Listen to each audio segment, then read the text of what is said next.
Mayong adlaw sa tanan. Kini nga report mao ang consolidated summary sa mga earthquake-related damages across our entire coverage area. Tumong niini nga ma-provide ang figure sa kadaot sa atong mga konsumidor o potential impact sa atong kilowatt-hour sales. Una, summary of consumer damages. Based on the actual field validation conducted by our meter readers, we documented 5 major classifications mga damages. Totally damaged, kanang mga balay nga dili na gyud say puy-an. Partially damaged na structural damage but repairable ra. Slightly damaged, minor cracks or matawag ra nga plaster cracks lamang. Fault line hazard, houses directly affected or at high risk tungod kay naigo sa fault line. Abandon, balay nga gibiyaan tungod sa kabalaka apan wala ra naunsa. 2. Consumer damage data per district. Across all districts, we recorded the following totals. Totally damaged, 1,427 consumers. Partially damaged, 1,513 consumers.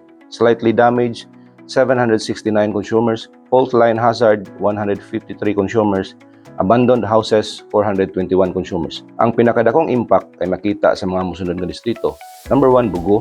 Ikaduha, San Remigio, Midilien, Tabugon o Tabuilan nga maong pinakadaghan nga naay totally o partially damaged structures. Potential kilowatt-hour loss due to damages. Kini naglangkob sa mga disconnected, unsafe to live households. Kini nga potential loss mas nati tungod sa pagkawala sa usual nga kilowatt-hour consumption sa mga affected consumers. Total potential kilowatt-hour loss sa tibuok coverage area. Total damage, 127,721 kilowatt-hour.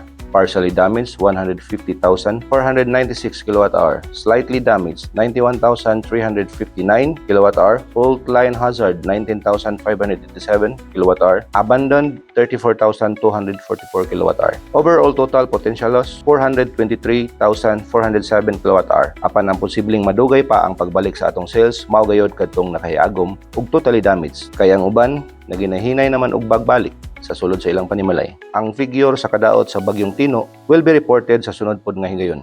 Daghang salamat. Among sugas sa dalan, kahayag sa balay ug sa kalibutan. Sabi ko tu, among kauban kanuna, kasaligan matinod ano namong janggay.